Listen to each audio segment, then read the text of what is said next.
ख्रिस्त येशूमध्ये आपल्या सर्वांचं स्वागत करतो. प्रभूला महिमा देतो. अनेक चांगल्या गोष्टी प्रभू या दिवसामध्ये करत आहे. ज्याही ठिकाणामध्ये सभेसाठी गेलो, एक गोष्ट निश्चित लक्षात आली की खूप लोकांचं परिवर्तन होत आहे, जीवन बदलत आहे. विश्वासाची पातळी लोकांची प्रचंड प्रमाणात वाढत आहे आणि लोकांच्या अंतःकरणामध्ये एक परिवार भेटला. त्यांनी सांगितलं की जर हे यूट्यूबचं वचन आमच्यापर्यंत आलंच नसतं तर देव काय ते आम्हाला कधीच समजलं नसतं, प्रभूचं वचन कधी आम्हाला समजलं नसतं. गेल्या आठवड्यामध्ये सुद्धा वसईवरून एक परिवार आला होता. ठरले की कोरोनाच्या काळामध्ये देवाचं वचन जे आमच्याकडे आलं आणि त्या वचनानंतर एवढ्या साक्षी प्रभून आमच्या घरामध्ये, आमच्या परिवारात, लेकरामध्ये, नातवंडामध्ये, सगळ्यांमध्ये एवढ्या साक्षी घडवल्या. मग अनेक दिवसांचं आमचं स्वप्न होतं की एकदा तरी शिलो चर्चला जावं, एकदा तरी की ज्या चर्चनं, ज्या ठिकाणच्या, मी तर म्हणतो कोरोना याच्यासाठी आला होता की यूट्यूबच्या माध्यमातून वचन देवापर्यंत पोहोचावं. लक्षात ठेवा, जन्म, मृत्यू, आजारपण, व्याधिविकार या गोष्टीकडे आम्हाला जास्त फोकस करायचं नाही.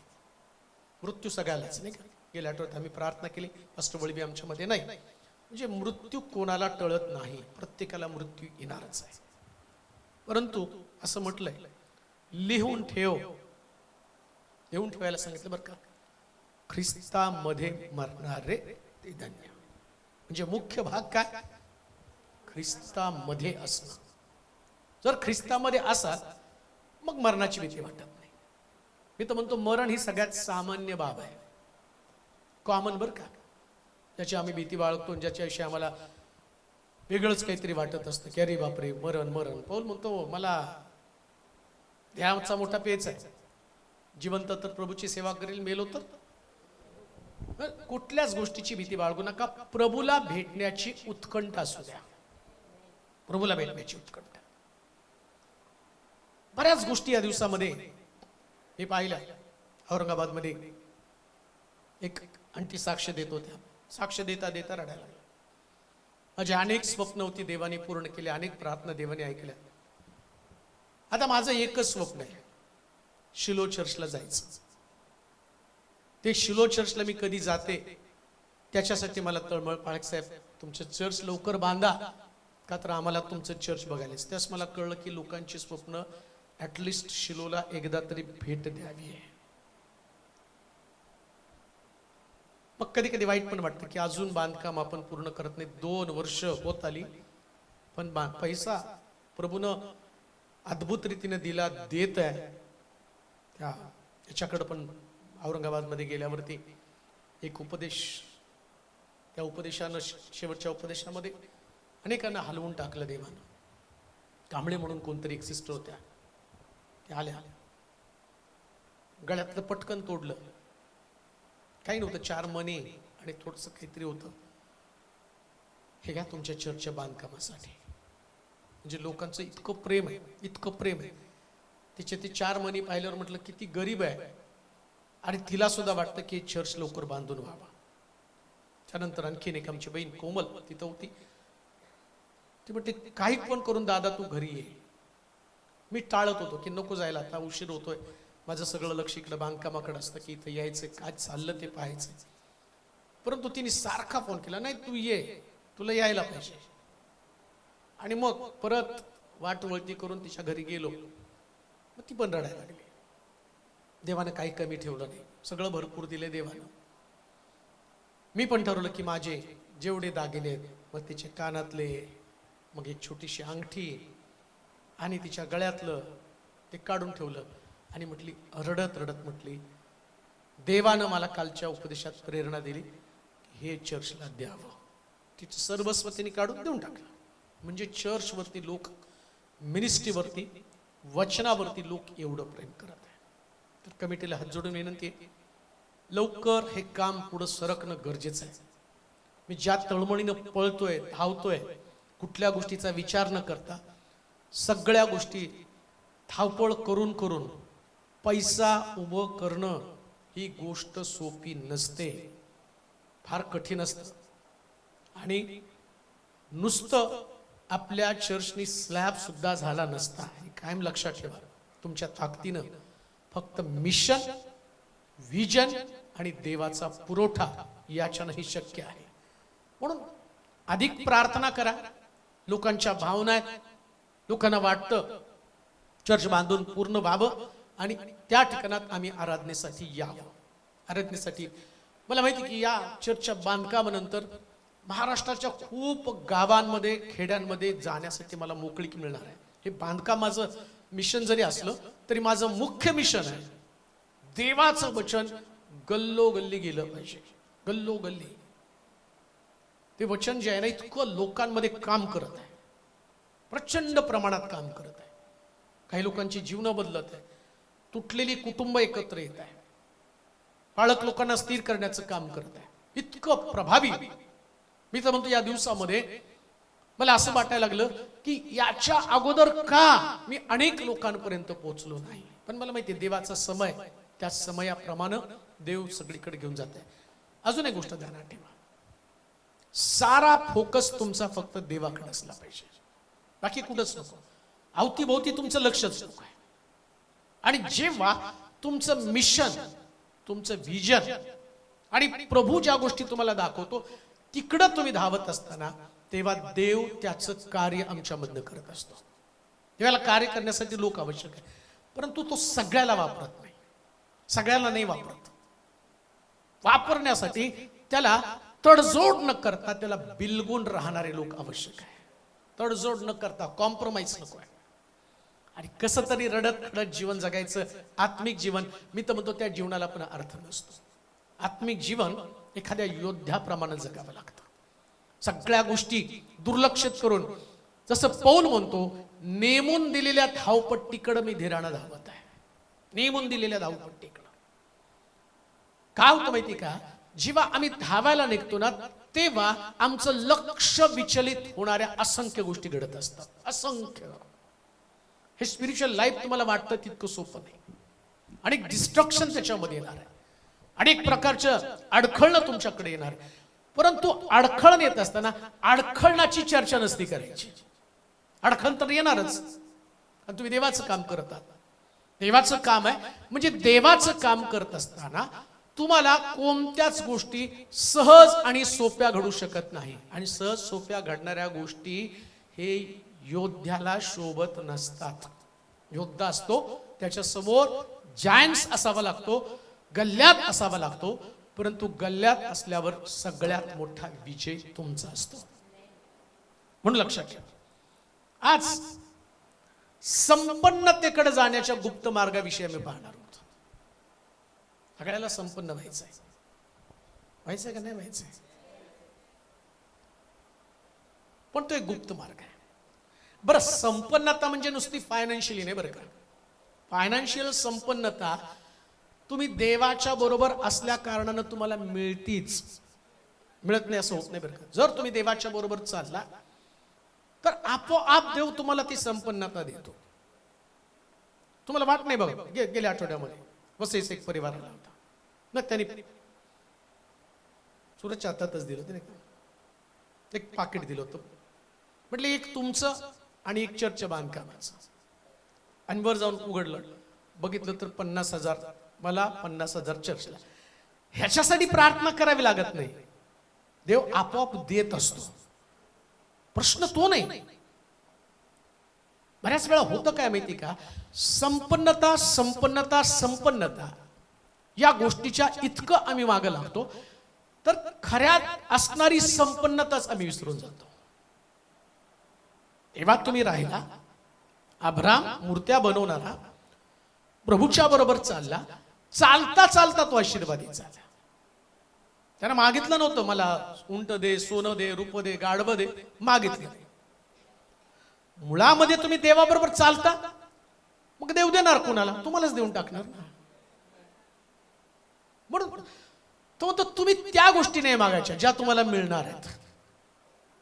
ज्या गोष्टी मिळणार आहेत. आता समजा एक मुलगा असतो, तो त्याला माहिती पास होणार आहे, मग त्याचं असतं नुसतं पास व्हायचं नाही, काय पाहिजे? मेरिट, त्याच्यापेक्षा जास्त मार्क्स पाहिजे. तसं स्पिरिच्युअली आत्मिक जीवनामध्ये संपन्नतेकडे जाण्याचा गुप्त मार्ग, आता मी दोन्ही दृष्टिकोनातून सांगणार आहे.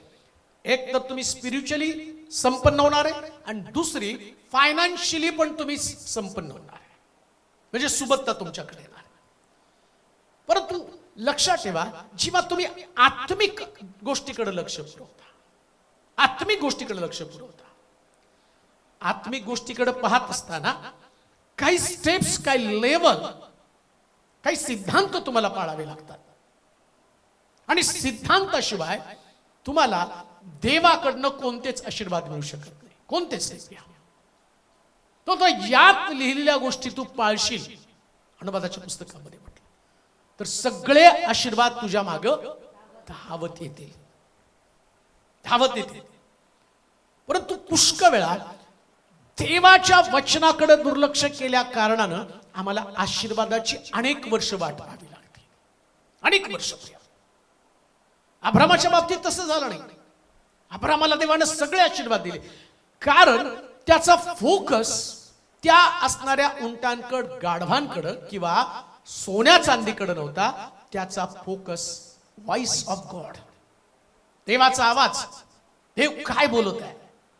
आणि जेव्हा देवाचा तुम्ही आवाज ऐकता, तर तुमचा देवाचा आवाज ऐकण्याची जी तुमची जिज्ञासा किंवा तुमचे कान तुम्ही देवाच्या आवाजाकडे लावताना, इकडं देव चालता चालता, ऐका बरं का, तुम्ही देवावर चालताना, चालता चालता तुमच्या जीवनामध्ये आशीर्वाद देव वाटत वाटत निघतो. प्रिया, एक वचन वाचा, उत्पत्तीचं पुस्तक 30 अध्याय 42 आणि 43 वचन फक्त वाचूया. उत्पत्तीचं पुस्तक. संपन्नतेकडे जाण्याचा गुप्त मार्ग म्हणजे कुणालाच नाही, पण आज तो तुम्हाला कळणार आहे. संपन्नतेकडे जाण्याचा गुप्त मार्ग. मेंढ्या निर्बळ असल्या म्हणजे, मेंढ्या निर्बळ असल्या म्हणजे त्या छड्या त्याच्या पुढे तो ठेवीत नसे, त्या छड्या तो त्याच्या पुढे ठेवीत नसे. या प्रकारे दुबळ्या दुबळ्या त्या लाबानाच्या व धष्टपुष्ट त्या याकोबाच्या झाल्या. अशा रीतीने तो मनुष्य फार संपन्न झाला. इथंच म्हटलं, अशा रीतीनं तो मनुष्य संपन्न झाला. कशा रीतीनं? आता तो तुम्हाला सांगणार आहे त्याच्यातला मुख्य भाग. असं म्हटलं, दुबळ्या मेंढ्या कुणाच्या? कुणाच्या मेंढ्या दुबळ्या?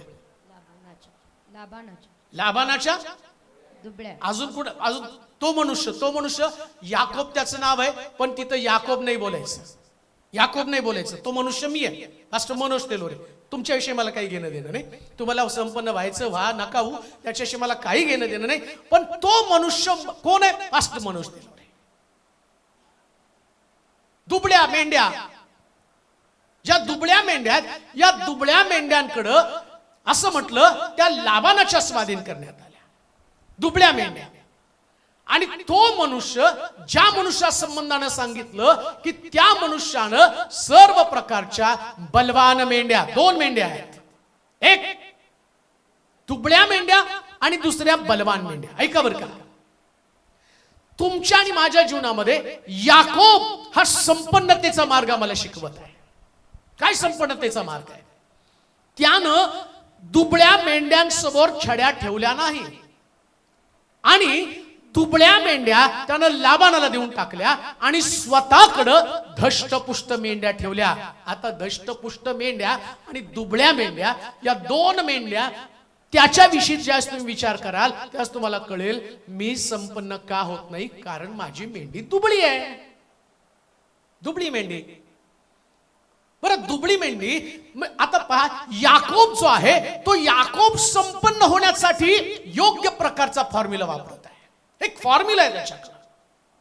त्या पानवठ्यावरती मेंढ्या घेताना त्या लाबानानं त्याला आधी सांगितलं होतं, ज्या काही तुझ्याकडं ठिपकेदार आणि मेंढ्या असतील त्या तुझ्या असतील, आणि ज्या साधारणपणे असतील ती माझी करड असतील. त्या याकोबानं काय केलं माहिती का? त्यानं दुबळ्या मेंढ्या ज्या वेळेस आणि त्या पाण्याजवळ येत होत्या, तर त्यानं अशा काठ्या काढल्या, त्या काठीला त्यानं सोललं आणि त्या काठ्याला ठिपके ठिपके आले, आणि ज्या धष्टपुष्ट मेंढ्या आहेत त्या धष्टपुष्ट मेंढ्यांसमोर त्यानं काय केलं, काठी ठेवली आणि त्या काठीच्या द्वारे त्या मेंढ्याने ती काठी पाहिली आणि अनेक प्रकारच्या ठिपकेदार मेंढ्या त्यांनी जन्माला घातल्या. आणि शास्त्र सांगतं ते याकोबानं मेंढ्यांना दाखवलेलं विजन आहे, स्वप्न.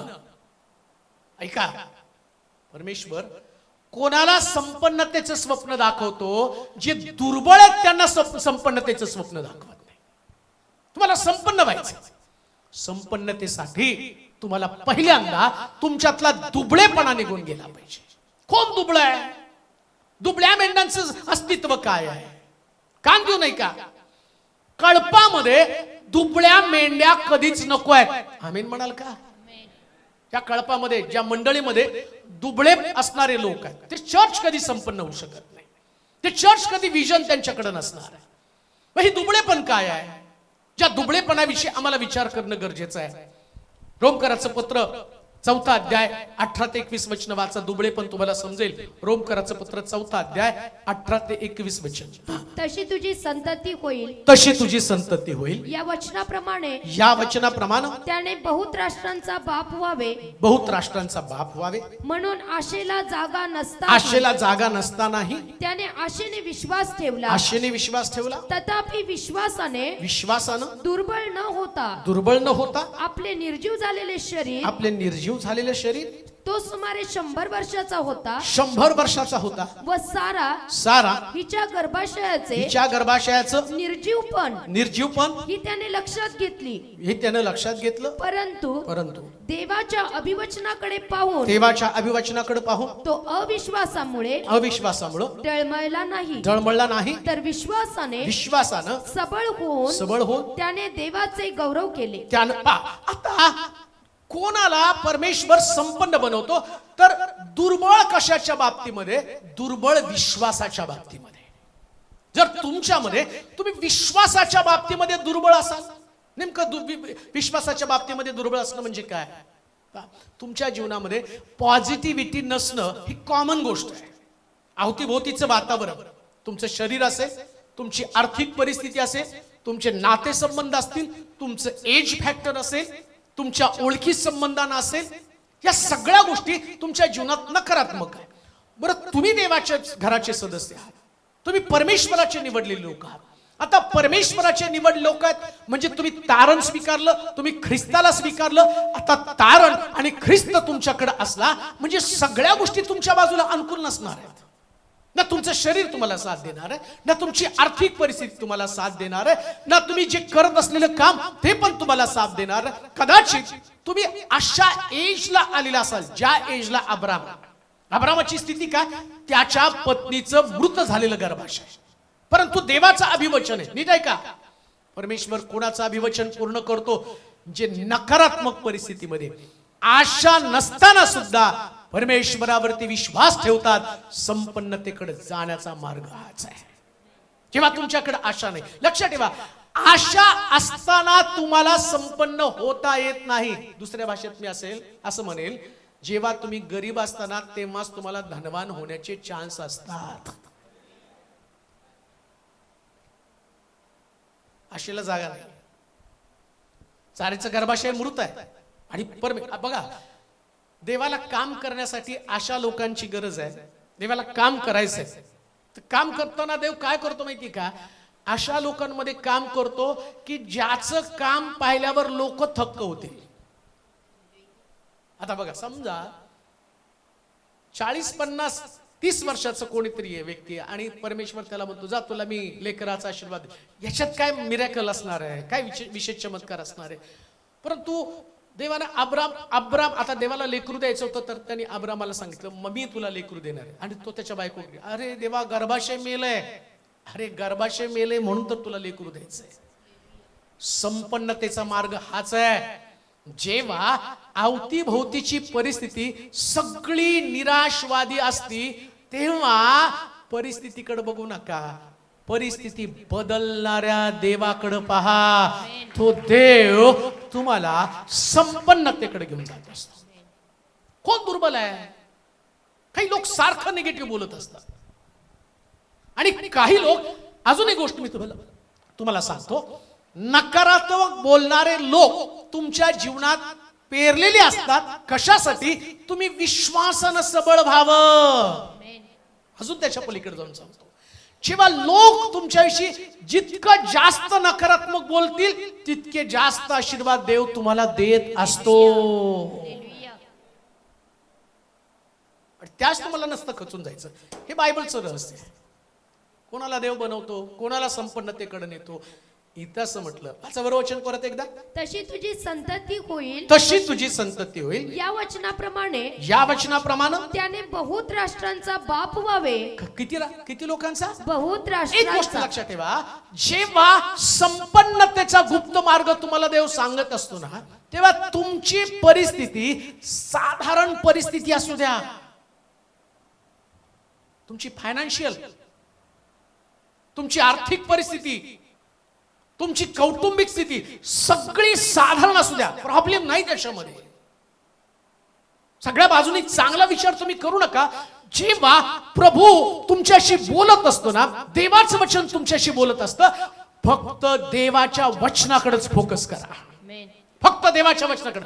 प्रभूनं अभिवचन दिलं, देव अभिवचन देतो, मग सारीचं गर्भाशय बंद असू दे, नाहीतर तिचं 100 वर्षाचा असू दे, प्रश्न एजचा नाही, प्रश्न गर्भाशयाचा नाही, प्रश्न अभिवचनाचा आहे. आणि लक्षात ठेवा, जेव्हा देव अभिवचन देतो ते बंद झालेलं गर्भाशय सुद्धा खुलं करतो. इतकी ताकद देवाच्या वचनामध्ये आहे. म्हणून आज सकाळी गोष्ट मला तुम्हाला सांगते, कधी आपल्या परिस्थितीकडे पाहून स्वतःला पण दोष देऊ नका. उलट मी म्हणतो, या परिस्थितीबद्दल देवाला धन्यवाद द्या. का? कारण राष्ट्राला थक्क करणारे चमत्कार प्रभू तुमच्याकडनं करून घेणार. राष्ट्राला थक्क करणारे एक साधारण गोष्ट. किती कर्जबाजारी आहे. तुम्ही नखापासून डोक्यापर्यंत कर्जात बुडालेले, हे तुमचं वास्तव असेल. हरकत नाही हो, हरकत नाही. काहीच तुमच्या भोवतीचं वातावरण चांगलं नाही. किती वर्ष आम्ही अशाच पद्धतीचं जीवन जगलो, हरकत नाही. अब्राम 80 वर्षाचा असताना प्रभूने त्याला अभिवचन दिलं, 100व्या वर्षी मुलगा दिलेला आहे. एक दिवस येणार आहे ना, एक दिवस येणार आहे ना, त्या दिवसाची वाट पहा.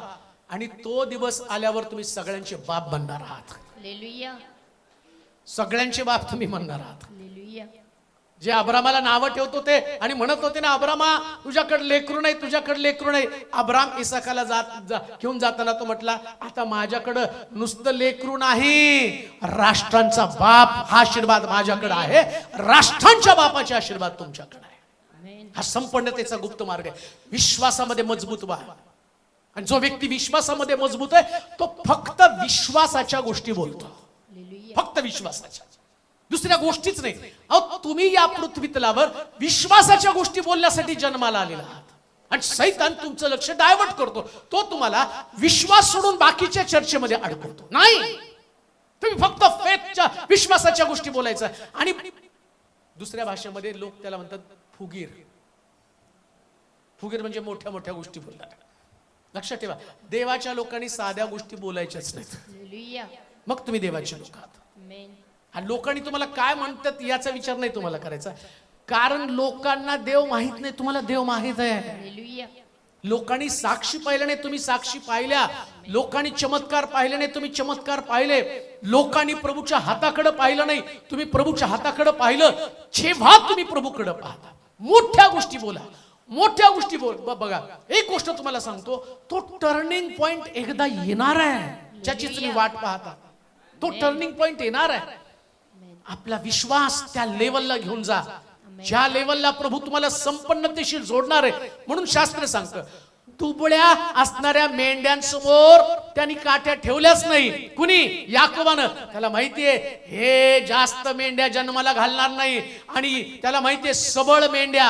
आज सकाळी प्रभू अशा लोकांना संपन्न करणार आहे ज्यांची विश्वासाची पातळी हाय आहे, प्रचंड विश्वासाची पातळी. आणि प्रभू त्यांना दृष्टांत देतो आणि त्यांना सांगतो, ही गोष्ट मी तुझ्याकडनं करून घेणार आहे, ही गोष्ट मी तुझ्याकडून करून घेणार आहे. लक्षात ठेवा, जेव्हा तुम्हाला विजन बरोबर चालायचं असतं तेव्हा तुम्हाला विश्वासामध्ये एकदम सबळ होणं गरजेचं आहे. विश्वासामध्ये सबळ व्हा. अजून एक गोष्ट मी तुम्हाला सांगतो, ज्याच्याकडे विश्वास आहे त्याला कोणतीही परिस्थिती हरवू शकत नाही. कोणतीच परिस्थिती हरवू शकते. तुम्हाला हरवण्यासाठी फक्त तुमचा विश्वास कमजोर सैतानाला करायचा आहे. एकदा तुम्ही विश्वासामध्ये कमजोर झाला, तुमचं युद्ध तुम्ही तिथं हरला. शौल का हरला? विश्वासामध्ये कमजोर झाला. दावीद का जिंकला?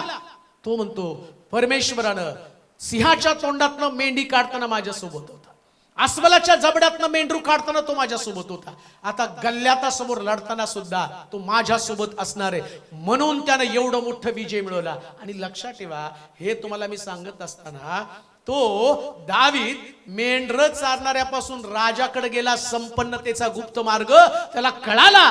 मी सगळं झालं तरी चालेल, पण विश्वास मात्र सोडणार नाही. दुर्बल मेंढी समोर त्या आम्ही पाहतो की देवानं त्या शौलासमोर विजन ठेवलं नाही, दाविदासमोर विजन ठेवलं. दावीद हा इशाच्या घरामध्ये आणि परमेश्वर त्या ठिकाणामध्ये मी पाहतो शमूएलला पाठवतो. तो म्हणतो त्याच्या डोक्यावरती अभिषेक कर, ज्याला खरं अभिषेकाची माहिती आहे, ज्याला खरं अभिषेकाची किंमत आहे. अभिषेक इशाच्या घरातल्या 7 लोकांवरती केला नाही, पण 8व्या दाविदावरती केला. दाविदाला अभिषेकाची किंमत माहिती होती. म्हणून जेव्हा शौलाच्या विरोधामध्ये ज्या व्यक्तीने भाला मारला, दावीद म्हटला अभिषिक्ता विरुद्ध हात तू चालवला. अभिषेकाची त्याला किंमत होती, अभिषेकाचं त्याला महत्व होतं. संपन्नतेचा गुप्त मार्ग कोणता? अभिषेक. प्रभूनं तुम्हाला कोणत्या गोष्टीसाठी अभिषेक केला? लक्षात ठेवा, जेव्हा तुमच्याकडे अभिषेक असतो तेव्हा तुम्ही संपन्नतेकडे जात असता. कान देऊ नाही का? तुमचं जीवन हे नेहमी अभिषेकाकडे लक्ष असणारं जीवन असलं पाहिजे. अवती भोवती तुमचं लक्ष असू देऊ नका. देवानं ज्या गोष्टीसाठी तुम्हाला पाचारण केलं त्याच गोष्टीकडे तुमचं कॉन्सन्ट्रेशन, तुमचं फोकस असू द्या. आणि म्हणून आम्ही पाहतो दुर्बल, विश्वासानं दुर्बल असणाऱ्या मेंढ्यांसमोर त्यानं आपल्या काठ्या ठेवल्या नाही. आज सकाळचा प्रश्न काय? तुमच्यामध्ये तेवढा विश्वास आहे का ज्याच्याद्वारे प्रभू त्याचा दृष्टांत तुमच्याकडनं पूर्ण करणार आहे? संपन्नता. तुम्हाला गरीब कोण करणार आहे? तुमचे विचार, तुमचा विश्वास. ऐका, तुमचा विश्वासच तुम्हाला गरीब करणार आहे. तुम्हाला काय म्हणायचं माहिती का? मी करणार नाही. दावीद काय म्हणतो? मी परमेश्वराच्या नावानं. हा तुमचा विश्वास होत का? तुम्ही नाही करू शकत, पण तुमच्या मधला परमेश्वर ते करू शकतो. तुम्हाला नाही पॉसिबल, नाहीच ते शक्य तुम्हाला. जेव्हा तुम्ही तुमच्या ताकदीकडे पाहाल ते पॉसिबल नाही. हा पण जेव्हा मी देवाकडे पाहतो. आज सकाळी काल एका सिस्टरने मेसेज केला होता, एक मुलीचा फोटो पाठवला आणि त्यांनी सांगितलं बेशुद्ध गेली 3 तास, प्लीज प्रेयर करा यांच्यासाठी, शुद्धीवरती या. आज बघा तुम्ही स्टेटसवर फोटो आहे, 3 तास झालं ती बेशुद्ध आहे. बेशुद्धचा फोटो पाठवला. म्हटलं ओके ठीक आहे, करतो प्रेयर. त्यानंतर रात्री तो मेसेज गेला. आता माझ्या डोळ्यांनी पाहिलं तर ते शुद्ध. आता एवढं सगळे इन्सिडेंट झाले, एक व्यक्तीला बघितलं जाऊन, हॉस्पिटलमध्ये गेलो, बेशुद्ध झालेल्या व्यक्ती परत शुद्धीवरती आले नाही. मग आता माझी दुर्बलता मला सांगते की नाही, आता याच्यातनंच त्यांना जावं लागेल, कारण परिस्थिती तशी. परंतु जेव्हा आतमधला मनुष्य कुठंतरी सांगत असतो नाही हे देव करू शकतो, तुम्ही फक्त प्रार्थना करायची, विश्वासाचे शब्द बोलायचे. आणि तसं बोललो, सगळं ब्लँक झालो. डोक्यातलं सगळं जे काही पाहिलं ते सगळं नाकारलं, कॅन्सल केलं आणि प्रभूकडे पाहताना म्हटलं ती शुद्धीवरती येणार आहे. आणि तशा पद्धतीने बोललो. आणि सकाळी शुद्धीवरती आलेला फोटो त्यांनी पाठवलं आणि ती म्हटली देवानं 3 तासानंतर तिला शुद्धीवरती आणलं.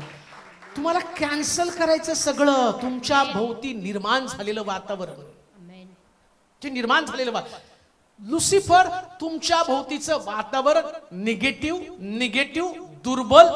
आता एक गोष्ट ध्यानात ठेवा, सैतानाचं काम काय? तुमचे आशीर्वाद काढून घेणं, देवाचे आशीर्वाद तुम्हाला देणं. मग देव कोणाला आशीर्वाद देतो? दुर्बल लोक काय म्हणतात? मी दुर्बल आहे, माझ्या बाबतीत घडू शकत नाही, माझ्या बाबतीत घडू शकत नाही. ते म्हणतो घडू शकत नाही तर बाजूला हो. आणि काही लोक आहेत त्यांचं सगळी परिस्थिती वेगळी आहे, ते म्हणतात देव करणार, देव करणार, देव करणार. देव म्हणतो हाच गुप्त मार्ग, याच्यानं तू धनवान होणार आहे. लक्षात ठेवा, धनवान होण्यासाठी तुम्हाला बुद्धीचा, तुम्हाला पैशाचा ओळखीचा वापर करावा लागणार नाही. देवाच्या बरोबर चालण्याचा वापर, देवाच्या बरोबर चालणं हीच गोष्ट तुम्हाला धनवान करणार आहे, हीच गोष्ट तुम्हाला संपन्न करणार आहे, हीच गोष्ट तुमचं सगळं काही बदलून टाकणार आहे. तुमच्या वास्तवाला बदलण्याचं कारण फक्त तुम्हाला देवाबरोबर चालायचंय.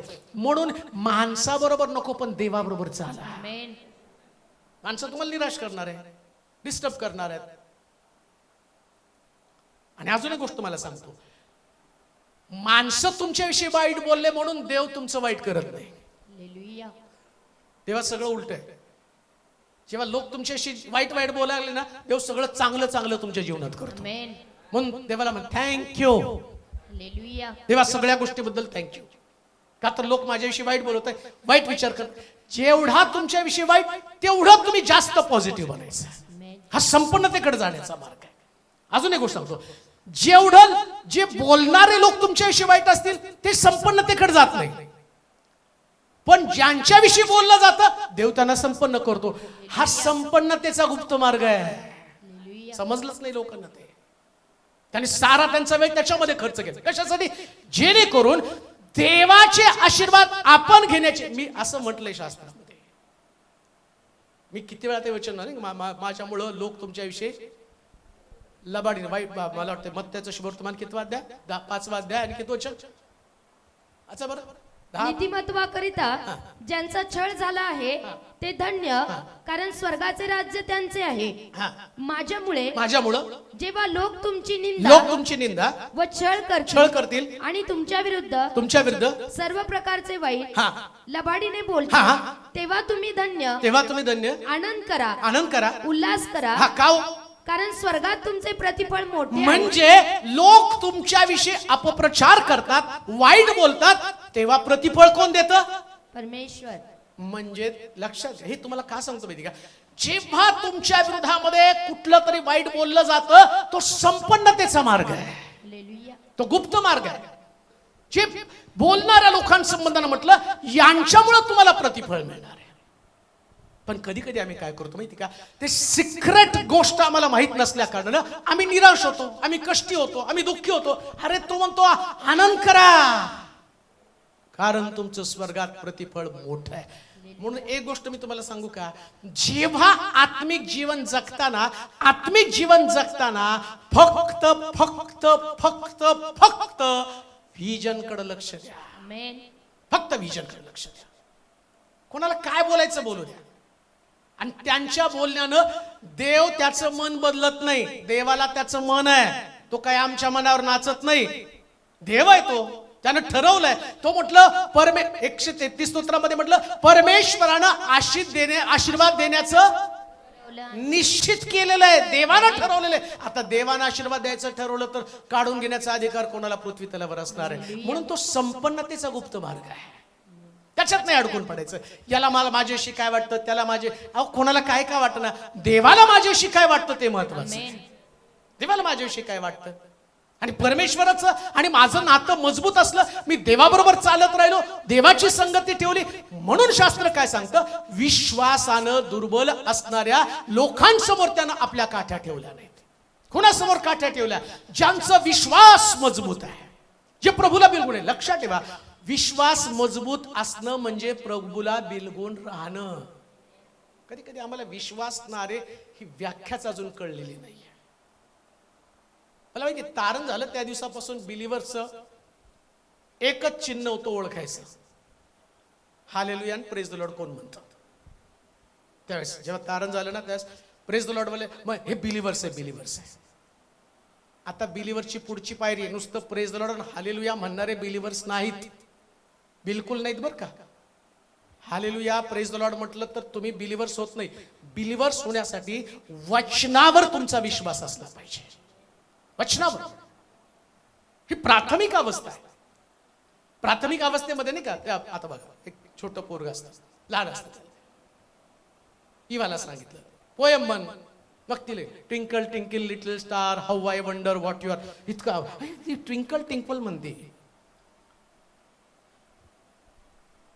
महिमा छोटे ते आता मोठी झाली, आता लग्न आहे तिचं. मग महिमा जाता जाता ट्विंकल ट्विंकल म्हणून जात, आणि ती म्हणाल का हे काय आता? तसं बिलीव्हरची सुरुवातीची अवस्था प्रेज लॉर्ड हालेलुया आहे, पण आत्ताची अवस्था वचनासाठी छळ सहन करणं ही बिलीव्हरची सर्वोच्च अवस्था आहे प्रिया. तुम्हाला व्हिजनला चिटकून राहावं लागतं. तिथं परमेश्वर तुमच्याशी अभिवचनांच्या द्वारे बोलला. परमेश्वर तुमच्याशी बोल, परमेश्वर वचनाप्रमाणे तुम्हाला पुढे नेते आणि तुम्ही त्याला बेलगुन आहात. तुम्ही ठाम आहात, भक्कम आहात, मजबूत आहात. तुमच्या विश्वासाची परीक्षा होणार, तुमच्या धार्मिकतेची परीक्षा होणार, तुमच्या नीतिमत्वाची परीक्षा होणार. तुम्ही किती नीतिमान आहात हे नीतिमत्व तुमचं तपासलं जाणार आहे. किती स्ट्रॉंग विश्वासणारे तुम्ही आहात. विश्वासणारे या शब्दाचा अर्थ बायबल सांगतं तुमचा विश्वास सोन्यासारखा तपासला जाणार आहे. सोन्याला जसं भट्टीमध्ये टाकलं जातं तसं तुम्हाला देखील भट्टीमध्ये टाकलं जाणार आहे. त्यावेळेस जसं सोनं आपला गुणधर्म सोडत नाही, ते टिकतं, तसं तुम्हाला टिकावं लागतं. याला विश्वास म्हटलंय. आणि म्हणून पहिली गोष्ट मी पाहतो, विश्वासामध्ये सबळ असताना, आशेला जागा नसतानाही खंबीर असणं म्हणजे विश्वासाची सबलता. काय विश्वासाची? आशेला जागा नसताना तुम्ही विश्वास ठेवता म्हणजे विश्वासाची सबलता. दुसरी गोष्ट आपण वाचूया. पहिले करंथीकराचं पत्र 8 अध्याय 7 ते 10 वचन. करंथीकराचं पहिलं पत्र 8 अध्याय 7 ते 10 वचन. तथापि हे ज्ञान सर्वांच्या ठायी असते असे नाही. कित्येकांवर मूर्तीपूजेच्या सवयीचा संस्कार अजून राहिल्यामुळं ते मूर्तीला दाखवलेला नैवेद्य म्हणून खातात. तेव्हा त्यांची सत्सत विवेक बुद्धी दुर्बळ असल्यामुळे ती विटाळते. देवापुढे आपली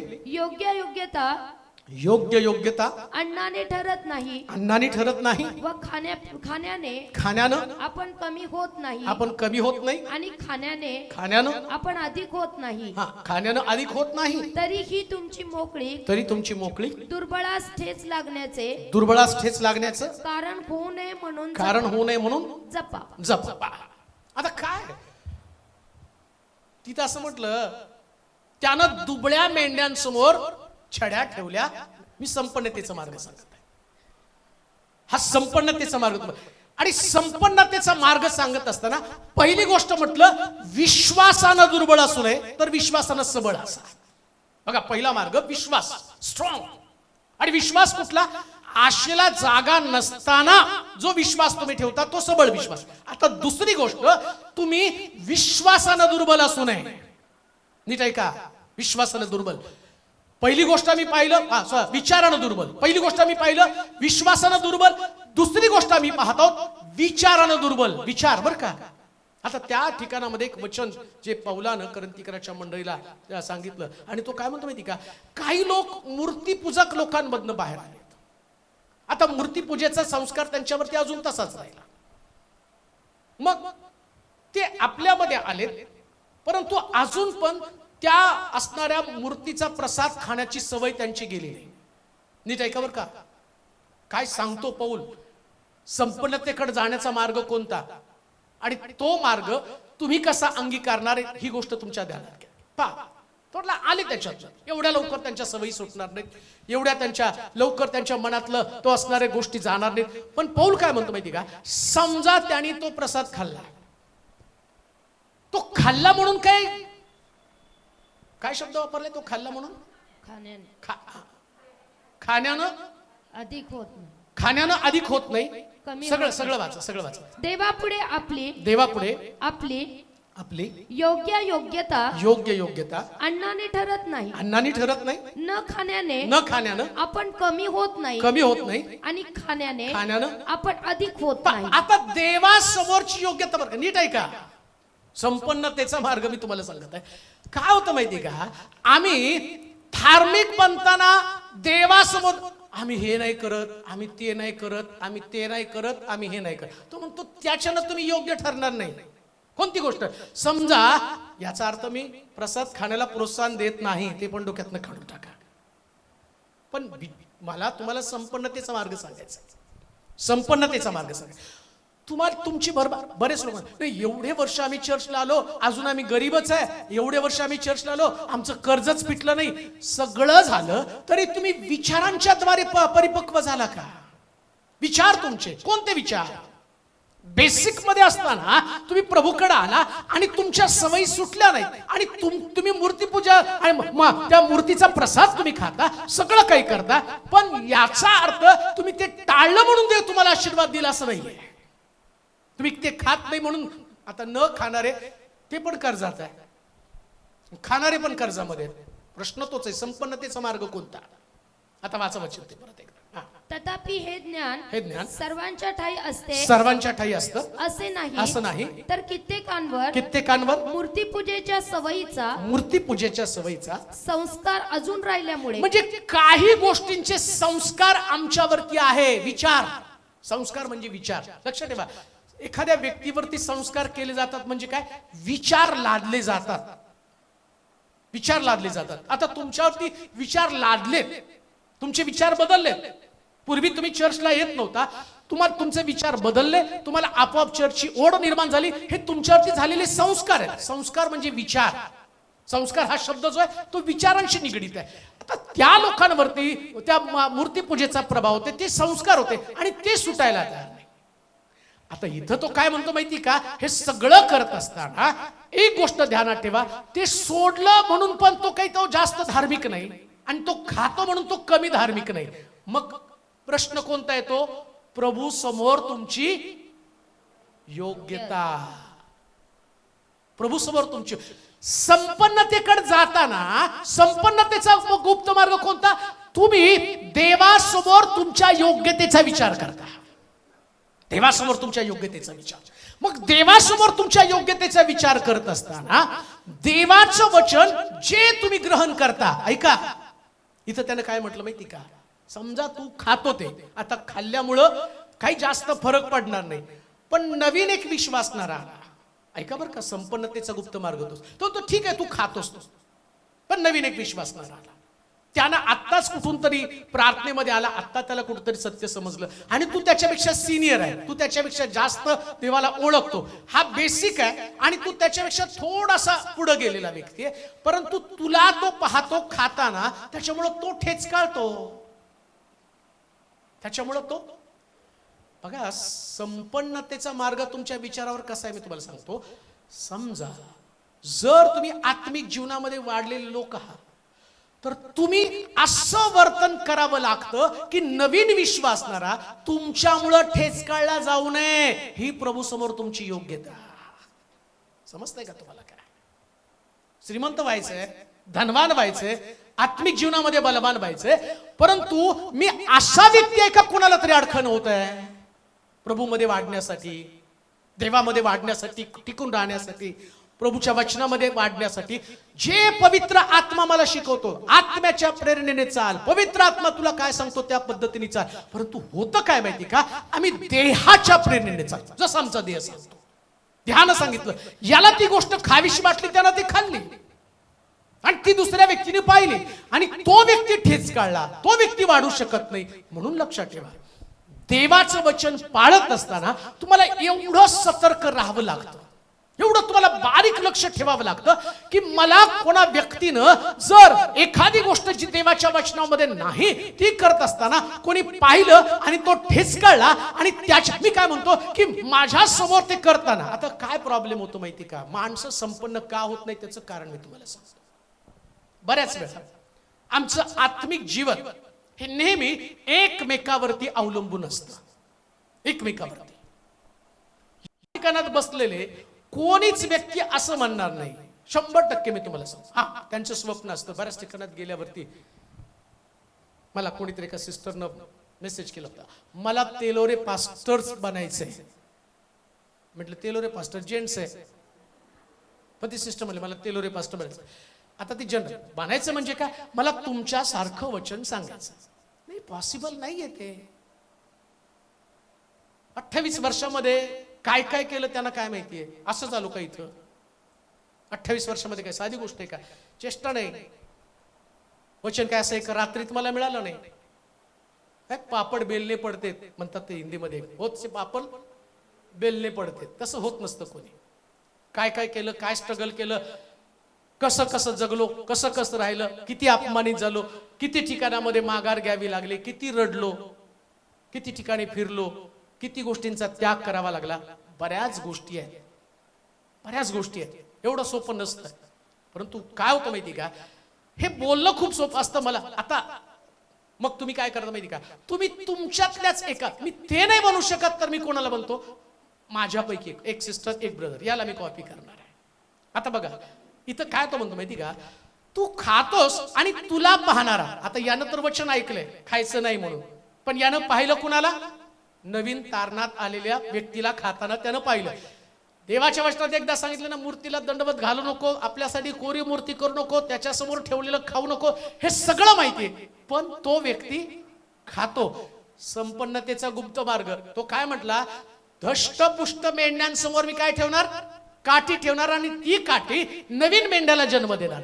तुम्हाला विश्वासानं आणि विचारानं एवढं मजबूत बनायचं की मला कोणताही प्रसंग आला तर मी वचनाप्रमाणे जीवन जगेल. हा संपन्नतेचा मार्ग आहे. आणि बघा, मी या मंडळीचा आतापर्यंतचा चालकपद 28 वर्ष 27-28 वर्ष चालकपण केलेलं आहे. माझ्या बरोबर आलेले सगळे लोक अगदी तळापासून तर आतापर्यंत सगळ्यांना किती कर्ज होतं ते पण मला माहिती नाही का, किती कर्ज होतं, कसे फेडत होते, काय करत होते, सगळं मला माहिती. परंतु हे पण मला माहिती, जे लोक वचनाला टिकून राहिले, प्रभूनं संपन्नतेचा मार्ग त्यांना दाखवला आणि त्याची साक्षीदार आम्ही आहोत. म्हणजे मी बोलतो ते काही इकडचं तिकडचं ऐकून नाही, मी प्रॅक्टिकल बोलत आहे. प्रभूनं बनवलं, प्रभू संपन्न बनवतो. देव कधीच कुणाच्या ऋणामध्ये राहत नाही. म्हणून एक गोष्ट ध्यानात ठेवा, संपन्नतेचा मार्ग काय, कोणाला कॉपी करू नका. कॉपी करण्यासारखा एकच आहे, तो प्रभू येशू ख्रिस्त आहे. हे तुमचे विचार परिपक्व असले पाहिजे, अगदी पक्के. कोणाच्या बरोबर चालायचं नाही, जिथं देवाचं वचन, देवाच्या वचनाबरोबर चालायचं. माझ्या 27-28 वर्षाच्या या मिनिस्ट्रीमध्ये मी कधीच कुठल्या व्यक्तीबरोबर चाललो नाही, पण मला माहिती ज्याच्या बरोबर मी चाललो तो देव अद्वितीय देव आहे, म्हणून तुमच्या समोर उभं राहून प्रीचिंग करू शकतो. त्याच्याशिवाय नाही करू शकत. लक्षात ठेवा, इथं तुम्ही विचारानं दुर्बल कधी असू नका. विचारानं दुर्बल म्हणजे काय, कोणी एखादी गोष्ट पाप करत आहे म्हणून तुम्ही त्याच्यासारखं पाप करू नका. तिथं असं म्हटलं त्यानं, याचा बरोबर वचन ते परत, तेव्हा त्यांची सत्सत विवेक बुद्धी, सत्सत विवेक बुद्धी दुर्बळ असल्यामुळे. काय सत्सत विवेक बुद्धी म्हणजे विचार, विचार कशा दुर्बल, विचार दुर्बल असल्यामुळं ती विटाळते. काय करते हो, विटाळते. दुर्बल, जेव्हा तुमचे विचार दुर्बल आहे त्यास तुमचे विचार दुर्बल होतात, म्हणजे कलंकित विचार होतात. कलंकित, मलिन, अशुद्ध, अशुद्ध विचार. जेव्हा एक दुर्बल व्यक्ती, ज्याला देवाचं वचन माहित असताना सुद्धा चुकीची गोष्ट करत आहे आणि दुसरी व्यक्ती त्याला कॉपी करत आहे, तो व्यक्ती कधी संपन्न होऊ शकत नाही. संपन्नतेचा मार्ग कोणता, बायबल सांगतं विचारानं सबळ होणं. विचारानं सबळ बना. म्हणजे कोण व्यक्ती कुठलं पाप करतं, तो व्यक्ती ते पाप करतो, मी त्याच्यासारखं पाप करायचा प्रयत्न केला तर माझ्या समोर प्रभू काठी ठेवणार नाही. पण एखादी व्यक्ती तसं, आता समजा दाविदासारखं, मला दाविदानं खून केला मी पण खून करतो, दाविदानं व्यभिचार केला मी पण व्यभिचार करतो. मग या प्रकारे मी देवा तिथं त्या ठिकाणामध्ये असणाऱ्या लोकांना नाही कॉपी करू शकत. मग मी कोणाला कॉपी करायची? प्रभू जे सांगतो, प्रभूला जी पवित्रता, जी शुद्धता आवडती, मी प्रभूच्या वचनावर विश्वास ठेवतो आणि त्या पद्धतीने जीवन जगतो. मग माझ्या समोर कोण असेल? योसेफ. माझ्या समोर असेल योसेफ. माझ्या समोर कोण असेल? Shadrach, Meshach, Abednego. राजा खातो ते मिष्टान्न, राजा पितो तो द्राक्षरस, याचा मला विटाळ होऊ नये. मग हे माझ्या समोर आदर्श असतील. समजा आता मला एखादा व्यक्ती, ज्याला मी कदाचित पूर्वी फार सुंदर मॉडेल मानत असेल, आता त्याचं पतन झालं म्हणून मी म्हणेल का त्याचं पतन झालं मग मी पण केलं तर नाही. म्हणून म्हटलं विश्वासानं, विचारानं दुर्बल असू नका, विचारानं परिपक्व असा. तुमचे विचार काय? मी असं जीवन जगावं की माझं जीवन पाहून अनेक लोक देवामध्ये वाढावेत, प्रभू त्यांच्या समोर संपन्नतेचा मार्ग त्यांना दाखवतो. 100% संपन्न होणार, 100% तुम्ही पुढे जाणार वचनामध्ये. मी आता नुसतं तुम्हाला फायनान्शियली बोलत नाही, तुम्ही स्पिरिच्युअली संपन्न व्हायला पाहिजे.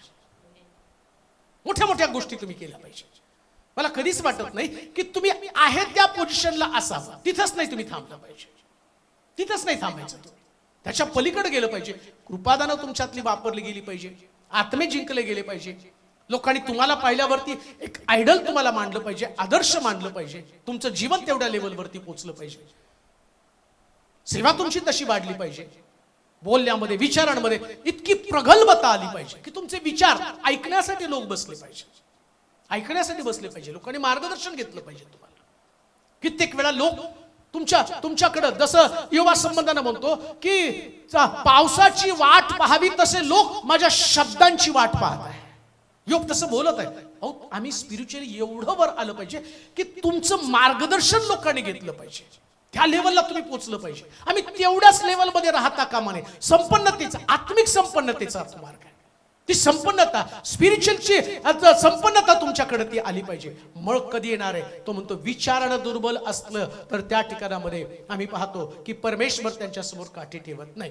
त्यानंतर गलतीकराचं पत्र 4 अध्याय 9 पासून 19 पर्यंतची वचन. गलतीकराचं पत्र 4 अध्याय आणि 9 पासून. पण आता तुम्ही देवाला ओळखता, आता तुम्ही देवाला ओळखता, किंबहुना देवाने तुमची ओळख करून घेतली आहे. देवाने तुमची ओळख करून घेतली आहे. तर मग दुर्बळ व निसत्व अशा प्राथमिक शिक्षणाकडे, दुर्बळ आणि निसत्व अशा प्राथमिक शिक्षणाकडे पुन्हा कसे वळता? त्याचे गुलाम पुन्हा नव्याने होण्याची इच्छा कशी करता? वार महिने सणाचे काळ व वर्ष ही तुम्ही पाळता.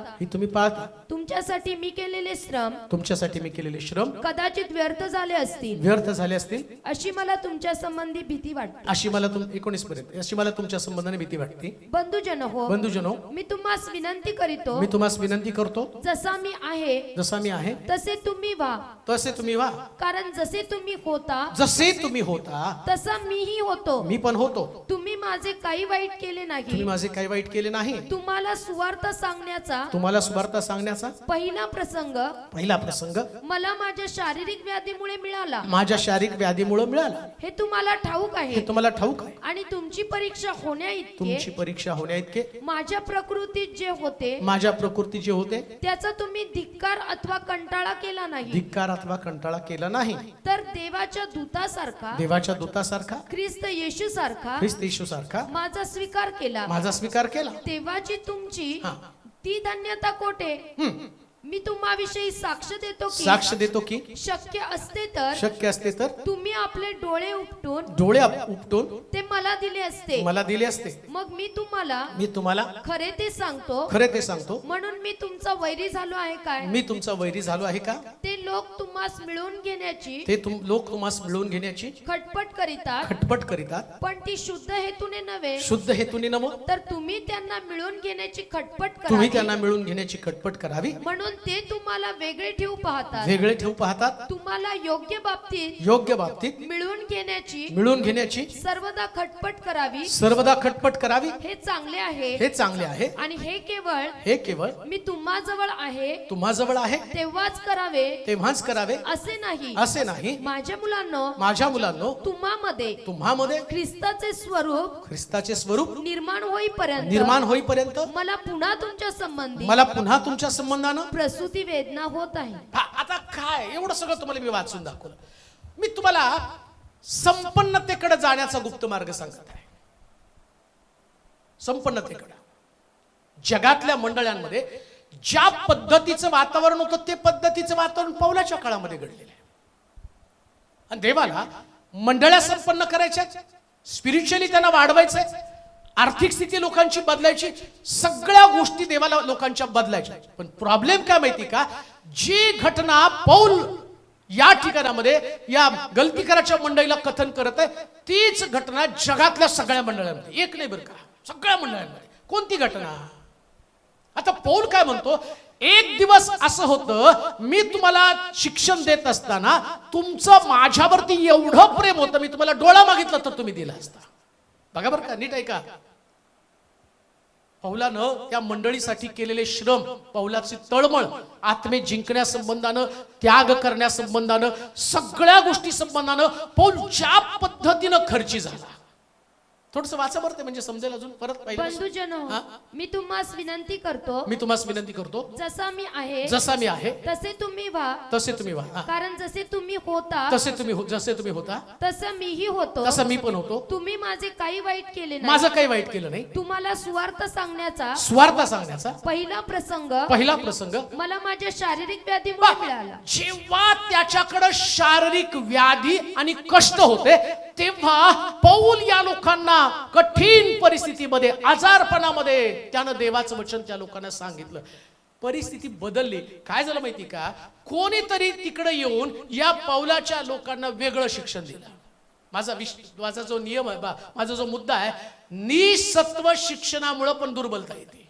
चुकीचं शिक्षण, सिद्धांत, काही सिद्धांत आहेत, बिब्लिकल सिद्धांत काही असतात. आज मंडळांची जी दुरावस्था, त्याचं कारण मी तुम्हाला सांगतो. बऱ्याच मंडळांमध्ये, आता मी काही जनरल, मला माहिती आहे तुम्ही हे सगळं शिकलेलं आहात, परंतु युट्यूबच्या माध्यमातून अनेक लोकांपर्यंत ते वचन पोहोचवायचंय. बऱ्याच वेळा, काही वेळा शिक्षण देता देता आज एवढं काही शिक्षण वाहवत गेलंय. कालच मला एका ब्रदरनं फोन केला आणि सांगितलं की पास्टर, तरुण एक प्रीचर आहे, तो तरुण प्रीचर एवढं तरुण वर्ग त्याच्या मागे चाललाय, वाहवत चाललंय बरं का, वाहवत. म्हटलं माझ्या घरातले लोक सुद्धा ते वाहवत गेले त्याच्या मागे.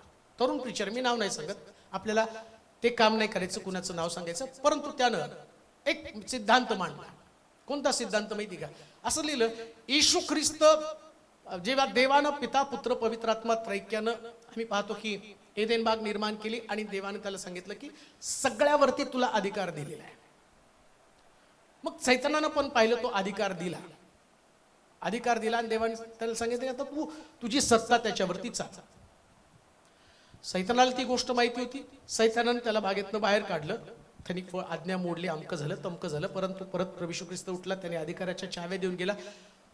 त्याने एक सिद्धांत असा मांडला, तो प्रीचर असा सिद्धांत सांगतो, देवानं एकदा तुम्हाला अधिकार दिला तर देव आता काहीच काम करत नाही. देवाने आता काम बंद केलंय, सगळं काम तुम्हालाच करायचंय. देव अधिकारामध्ये ढवळाढवळ करत, आणि वेड्यासारखं लोक त्याच्या मागे चालले बरं का, वेड्यासारखं.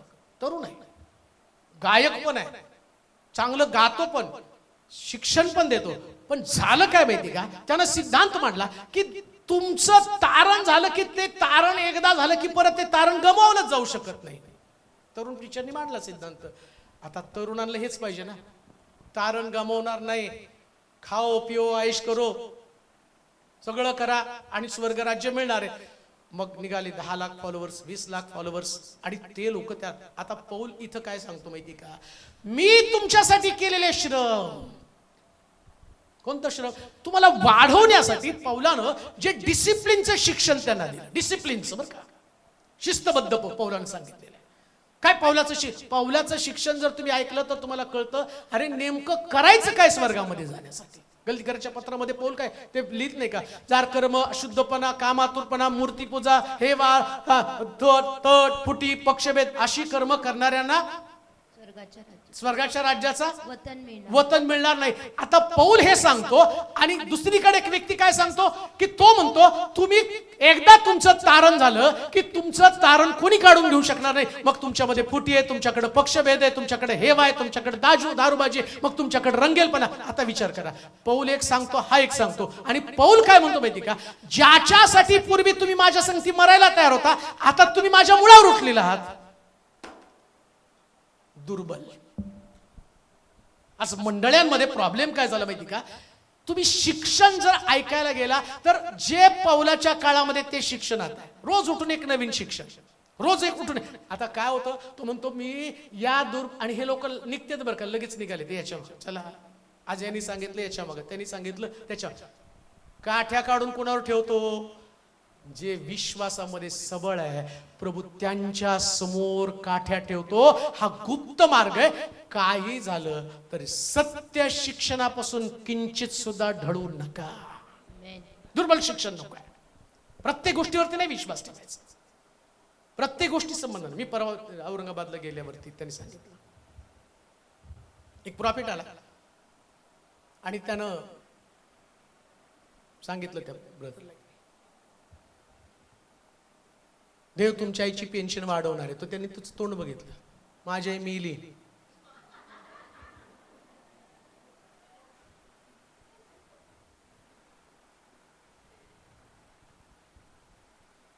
किती भयानक प्रकारची परिस्थिती आहे. ते लोक ते ऐकण्यासाठी उत्सुक असतात. प्रॉफिट म्हटलं की निघाल. तो प्रॉफिट नाही, प्रॉफिट आहे. प्रॉफिट हा दोष दाखवणार आहे. तो दोष दाखवत असतो. नुसतं तो तुमचं हे होणार आहे, तुमचं ते होणार नाही. ज्याला सांगितलं त्या प्रॉफिटने औरंगाबादमध्ये, आता या वर्षात तुझं सगळं चांगलं होणार आहे, 2 महिन्यांनी मेला. ते ऐकून मला वाईट वाटलं की लोकांची एवढी. मला सांगायचं तुम्हाला संपन्नतेचा गुप्त मार्ग. संपन्नतेचा गुप्त मार्ग असताना मुळावलेलं शिक्षण, तुमच्या मनाची चलबिचल कोणी सुद्धा करता कामा नये. कोणीच नाही प्रिया, कोणीच नाही. कोणत्याही परिस्थितीमध्ये तुम्ही इतकं मजबूत राहायला पाहिजे, मजबूत. कोणी तुम्हाला हलवता कामा नये, कोणीच नाही प्रिया. ही गोष्ट ध्यानात ठेवा. हे जग सैतानानं आता आपल्या हातामध्ये घेतलेलं आहे. त्याला ठाऊक आहे की अंतिम दिवसामध्ये जास्तीत जास्त लोकांना विश्वासापासून मला तोडायचंय, त्यांना संपन्नतेकडनं आणि एकदम खालच्या अवस्थेमध्ये त्यांना न्यायचंय. तुम्हाला देवाच्या वचनाचं शिक्षण जर मिळालं तर वचनाप्रमाणे प्रत्येकाची तपासणी करा. संपन्नतेचा गुप्त तो मार्ग आहे. तुम्ही एकदा वचन तुमच्यातनं निघून गेलं, तुमच्या मनाची चलबिचल झाली, तुमचं मन अस्वस्थ झालं आणि सैतान तुमच्या मनाची. पौलाला आलेला अनुभव, पौल म्हणतो अरे एक काळ असा होता. कोण म्हणतोय? पौल बर का. आणि पौल कोण आहे? 3 स्वर्गात जाऊन आलेला. आणि बघा एवढा भारी प्रीचर, आणि त्याच्या मंडळीची अवस्था काय झाली. वाचा बरं त्याच्या मंडळीची अवस्था काय. आणि तुमची परीक्षा होण्या इतके माझ्या प्रकृतीत जे होते त्याचा तुम्ही धिक्कार अथवा कंटाळा केला नाही, तर देवाच्या दूतासारखा ख्रिस्त येशू सारखा माझा स्वीकार केला. तेव्हाची तुमची ती धन्यता कोठे मी तुम्हाविषयी साक्ष देतो की. काय टेस्टमनी होती, साक्ष काय होती पौलाची. बघा काय साक्ष होती. शक्य असते तर तुम्ही आपले डोळे उपटून ते मला दिले असते. आता तुम्ही उपटाल माझे डोळे. पौल काय म्हणतो, त्यावेळेस तुम्ही माझे डोळे, मी मागितला तुम्हाला डोळा तर तुम्ही मला डोळा दिला असता. पण मी तुम्हाला खरे ते सांगतो की म्हणून मी तुमचा वैरी झालो आहे काय. बघा आता पौल काय, एक काळ होता की तुम्हाला मी डोळे मागितले तर तुम्ही डोळे दिले असते. आता काय झालं, वैरी. मंडळींची अवस्था आहे बरं काही.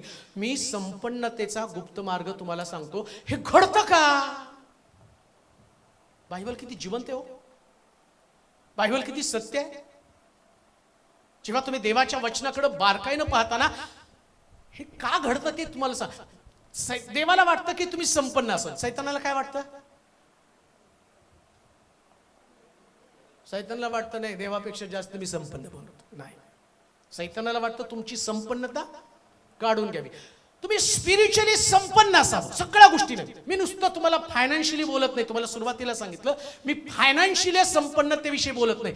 आत्मिक जीवनामध्ये पण तुमची संपन्नता असा. तुम्ही वचनामध्ये होता, देवाच्या वचनानुसार तुम्ही चालत होता, देवाचं वचन तुम्ही पाळत होता. परंतु आता देवाचं वचन तुमच्यातलं काढून घेण्यासाठी त्यानं काय केलं. तो पौल म्हणत आहे त्याला आलेला अनुभव काय. तो म्हणतो एकेकाळी तुम्ही मी डोळा मागितला तर तुम्ही मला डोळे सुद्धा दिले असते, पण आता मी तुमचा वैरी झालेला आहे. कशामुळे झालं. चुकीचं शिक्षण. म्हणून लक्षात, निसत्व शिक्षणामुळं तुमच्या समोरचं विजन निघून जातं. म्हणून लक्षात ठेवा, जेव्हा तुम्ही दुर्बल शिक्षणाकडे आकर्षले जाता. नीट ऐका. आता मी तुम्हाला लोकांची मानसिकता का बदलली ते पण सांगणार आहे. नीट आहे का बरं का. खरं तर हा एक सुंदर स्टडी आहे आणि हे काय आत्ता नाही बरं का, मी ह्याला लिहून जवळजवळ 3 ते 4 महिने झाले. कोणता संदेश तुमच्याकडे रिसेंटली येत नाही, अजून काही संदेश याच्यामध्ये आहे. परंतु मला असं वाटलं की गावावरून आल्यावर पटकन सकाळी आल्या आल्या उघडलं कोणता द्यावा, एकदम माझ्या डोळ्यासमोर की हे संदेश लोकांपर्यंत पोहोचला. आता बघा, हा पौल एवढा स्ट्रॉंग लोकांना शिक्षण देते. पौलानं काही रिस्ट्रिक्शन लावल्यात बरं का, मर्यादा लावल्यात. हे करू नका, ते करू नका, हे खाऊ नका, ते खाऊ नका, असं वागा, तसं वागा. दुसरा एक येतो आणि तो सांगतो नाही नाही असं चालतं. का घडलं? पौलाकडे काय शिस्त आहे. दुसरे येऊन काय म्हणतात नाही नाही तसं नसतंय, तसं नसतंय, आपण काही पण केलं तर चालतं. मग बरं त्यांनी पण बायबल मधलं काढून दाखवलं ना. आता प्रॉब्लेम काय माहिती का, बायबल मध्ये शोधा म्हणजे काही शोधलं की तुम्हाला सापडतंय. दारुड्याला जर शोधायला लावलं तर तो म्हणतो पोटाच्या विकारासाठी थोडीशी घे. काना गावामध्ये येशू गेला, त्यानं द्राक्षरस घेतला, येशूनं घेतला, मग आम्ही का नाही घेवा. त्याला सापडलं बरोबर वचन. शोधा म्हणजे तुम्हाला बायबलमध्ये जे तुम्ही जे शोधाल ते तुम्हाला सापडेल. आणि मग आम्ही पाहतो असं शोधत शोधत काय झालं, या पौलाकडचे लोक डायव्हर्ट झाले. डायव्हर्ट झाले म्हणजे काय, त्यांनी अशा गोष्टीला ते शोधत होते की किती काळ बंधनात राहावं, किती काळ रिस्ट्रिक्शन मध्ये. पौल सारखं म्हणतो हे करू नका, ते करू नका, ते करू नका. पौल माझ्यासारखाच होत.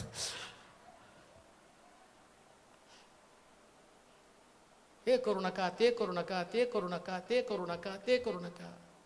आता दुसरं कोण नाव नाही सांगितलं बरं का, पौला नाव नाही सांगितलं. नाव सांगितलं का त्याने?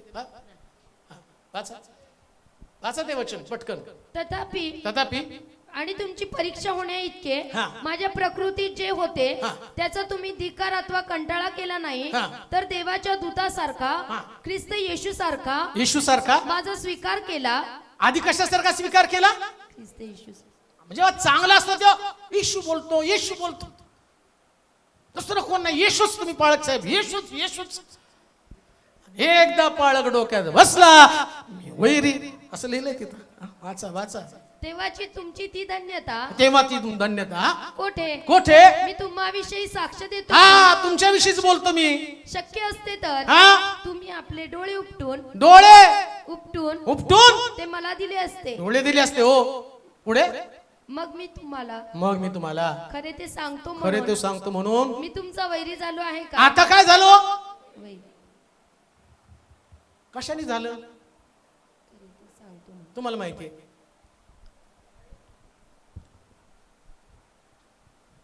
निसत्व शिक्षण म्हणजे काय हो? सत्व आणि निसत्व. निसत्व म्हणजे काय, जे तुम्हाला शिकवल्यावर सत्व आणि निसत्व याच्यावर. सत्वामध्ये काय असतं माहिती का, जे डायटिशियन तुम्ही खाताना सगळं खाता आणि एवढं खाता की विचारायला लोक नाही का. एवढे दिवस प्रत्येक जण. केविन कुठे गेला? बिना साखरेच दूध पितो ना, पितो का नाही? चहा पण नाही. का रे बाबा? आणि याच्या आधी खात होतं का नाही मिठाई? अरे खात होतं का नाही? का सगळंच तोंड बंद करून ठेवलंय? मिठाई खात होता. मला डोंगरे बद्दल म्हटले तो दुधात पण साखर घालत नाही, मिठाई पण खात नाही. आता पहिले मला आठवतं की तो भरपूर गोड खायचा. मग ते पहिले खाताना असं वाटत होतं खाल्ल्यावर जाड होतं. आता खाल्ल्यावर काय वाटतं, नाही ह्याच्यामध्ये सत्व नाहीये. साखरीमध्ये डॉक्टर सांगतात साखर खाऊ नका, सगळ्यात घातक ते. आणि अजून पूर्वी सगळं वेगळं होतं. आता डॉक्टर काय सांगतात माहिती का, जेवढं तुम्ही जेवता तेवढं कच्च पण खा. कोबी खा, काकडी खा, गाजर खा, जेवढं. मग आता हे देवाने आधीच सांगितलं होतं ना, बागेमध्ये सगळ्या झाडाची फळं सगळं उलथ पालथ झाल्यावर शुगर, बीपी, अमक तमक सगळं वाढून घ्यायचं. आणि आता शोधा नाही, ह्याच्यासाठीच बायबल आहे. निरोगी राहण्यासाठी, बलवान होण्यासाठी जे सत्व असलेलं शिक्षण तुम्हाला घ्यावं लागेल. आणि पौलाने ते केलं. माझ्यासारखं. तो नाही का तो म्हटलं हे आहे. आता लाख तुम्ही माझे वैरी झाला, पण मला तो त्या मेंढ्यांसमोर दृष्टांत ठेवायचा, त्या मेंढ्यांसमोर काठ्या ठेवायच्या ज्या बलवान आहे. कोणत्या विचारानं बलवान, कशानं बलवान आहे? सात्विक शिक्षणामध्ये बलवान आहे. संपन्नतेचा मार्ग. कोणासमोर परमेश्वर विजन ठेवतो? आला दृष्टांताचा विषय. काठी म्हणजे दृष्टांत. विजन कोणासमोर? ज्यानं सत्व शिक्षण पकडून ठेवलेले, सात्विक शिक्षण. तडजोड नाही केली, ऍडजस्टमेंट नाही केली. जेव्हा तुम्ही ऍडजस्टमेंट करता तेव्हा तुमच्या समोर काठी नसती. काठी नाही ठेवत तुमच्या समोर. काठी म्हणजे याकोबाला संपन्नतेकडे घेऊन जाईल. चर्चची संपन्नता आहे. चर्च पुढे नेत असतं, चर्च पुढे जात असतं. मी चर्चच्या संपन्नतेविषयी बोलत आहे. कोणासमोर देव काठी ठेवणार? ज्यांनी सात्विक शिक्षणाकडे लक्ष दिले, सत्व टिकवून ठेवलेलं आहे, तडजोड केली नाही. प्रभूचं वचन आहे तसं. लक्षात ठेवा, देवाचं वचन हे नेहमी तुम्हाला टोचणारच असलं पाहिजे. जर देवाचं वचन तुम्हाला टोचलं नाही तर समजायचं आपण दगड झालोय. एक तर आपण दगड झालो, नाही तर दुसरं आपण मेलोय. ते उगा ह्याच्यात मैतीच्या टायमाला द्या थंड पाणी घ्याला जरा. मेल्यावर आंघोळ घालताना नाही का पाणी गरम करतं, यांच्या हाताला अहो त्यांना चटके बसतील. नाही बसत, आता किती पण गरम होता. चटके नाही फटके नाही, आता काही होत नाही.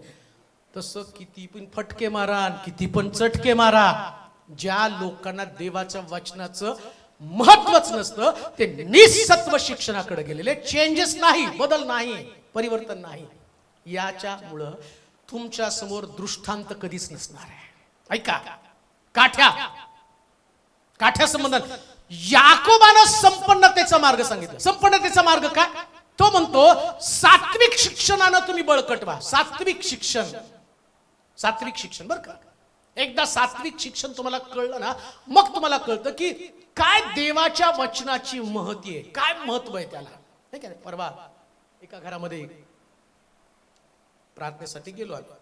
वाट पाहत होते ते, मला वाटते कुठल्या तरी मोठ्या शाळेची प्रिन्सिपल होती. ते म्हटले आम्ही तुम्ही येणार आहे, आमची फार इच्छा होती की त्यांनी एक छान घर बांधलं होतं, छान बंगला बांधला होता. मग आम्ही पाहिलं की तुम्ही येणार आहे. अरे बापरे, येणार आहेत का? आमची फार इच्छा होती, आमचं घर बांधलं की तुमची पहिली प्रार्थना तिथं व्हायला पाहिजे. आणि मग गेलो तिथं. ते म्हणजे काल दिवसभर आम्ही नवरा बायको, आमचं घर तयार नव्हतं पण दिवसभर बसलो, घर साफ केलं, सगळं काही केलं. आणि म्हटलं काय झालं तरी उद्या ते नाश्त्याला आल्यावर त्यांच्याकडनं प्रार्थना करून घ्यायची. मग त्यांनी सांगितलं की मी लहानपणापासून देवाच्या वचनामध्ये होते, पण देवाच्या वचनाचं खरं गुपित जर कसं कळलं असेल तर या लॉकडाऊनच्या काळामध्ये जे देवाचं वचन आम्हाला कळालं, किती गोष्टी आमच्यामध्ये कमी आहेत त्या सोडायला पाहिजे. मग त्यांचे मिस्टर आले, मी मिलिटरीमॅन होतो आणि मी तुमचं वचन ऐकल्यापासून मला ते समजायला लागलं, नाही तर बायबल मला कळत नव्हतं. मग मला कळलं सात्विक शिक्षण हे माणसाला बदलून टाकतं, परिस्थिती बदलतं. लक्षात ठेवा, जरी ते आम्हाला आमच्या मनाला टोचणी लागणारं वचन असलं तरी सुद्धा ते व्हिजनसाठी आवश्यक आहे. त्याच्यासमोर व्हिजन असणार आहे, दृष्टांत असणार आहे. जेव्हा देवाचं वचन तुम्हाला टोचत असेल तर ते सत्व आहे. सात्विक शिक्षणाचं वैशिष्ट्य काय माहिती का? ते खायला आवडत नाही. बिर्याणी किती लोकांना आवडते? हात नका वर करू, करतात. मला माहिती, सगळे दोन पुसून येतात. नुसतं जेवणाचं वास निमंत्रण त्यानं ठेवलं ना, खात्यात पितेत जाते.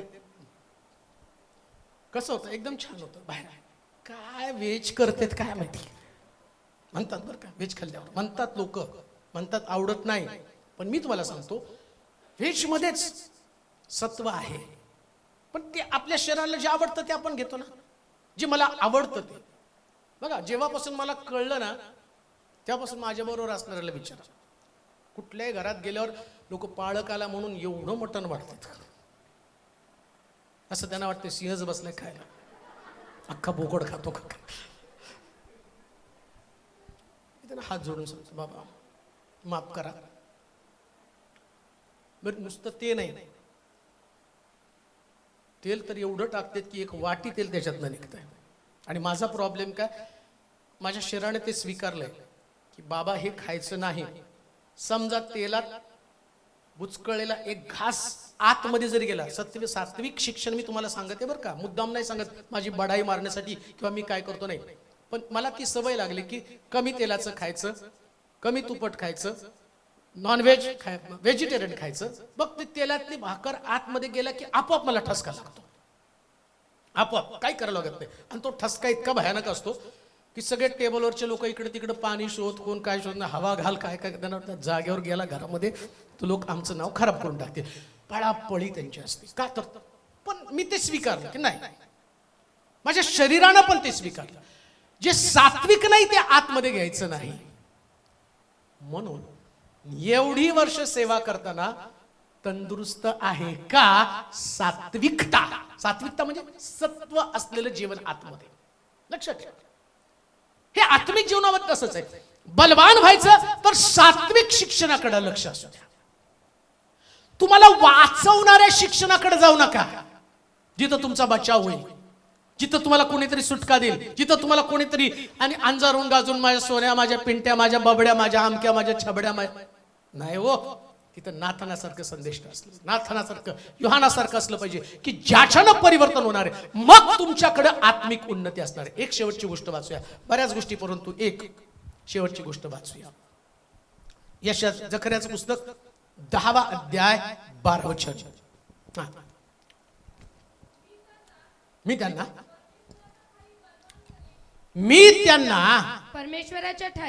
परमेश्वराच्या ठाई बलवान करीन, ते त्याच्या नामाने येतील जातील असे परमेश्वर म्हणतो. आता संपन्नतेकडे जाण्याचा गुप्त मार्ग तो म्हटला दुबळ्या मेंढ्या नकोच. मग कुठल्या मेंढ्यांना संपन्नतेचा मार्ग? कोणत्या मेंढ्या? बलवान मेंढ्या. आता बलवान कोण बनवतं? परमेश्वर बनवतो बलवान. वाचा परत वचन ते. मी त्यास परमेश्वराच्या ठाई बलवान करील. कोणाच्या ठाई बलवान होणार आहे? परमेश्वराच्या ठाई. नेमकं काय परमेश्वराच्या ठाई? म्हणजे देवाबरोबर राहिल्यानं. ठाई म्हणजे त्याच्या मध्ये राहणं. आता तुम्ही त्याच्या देवाच्या मध्ये आहात म्हणजे कसं काय? काय होतं माहिती का, आम्हाला एक सवय लागली नाही, मी देवात आहे, मी देवात आहे, मी देवात आहे. मी म्हणल्याने मी देवात नसतो बरं का. परत नाही मी देवात म्हणजे अरे काय बाबा म्हणजे, आणि मी देवात आहे म्हणून गप्प बसलो तर तुला दाखवलं असतं म्हणजेच देवात. देवात असल्याचं चिन्ह तुम्हाला सांगतो. देवात तुम्ही असताना त्यावेळेस तुम्ही वचनामध्ये असता. तुम्ही माझ्यामध्ये, माझी, मग तुम्ही देवात आहात तर तुम्ही वचनामध्ये. तुम्ही इकडचं तिकडचं काढून म्हटला देवामध्ये, तुम्ही कधीच देवामध्ये नाही. तुमची पारख करण्याची कोणाला गरज नाही. तुमची पारख वचनच करतो तुम्ही देवात आहात का नाही. मग तुम्ही बलवान नाही. तुम्ही बलवान नाही. देवामध्ये असणारा मनुष्य सकाळी उठल्यापासून झोपेपर्यंत वचन आपल्या जीवनासाठी घेत असतो. ऐका, कोणासाठी घेतो? बोला जरा जोरात.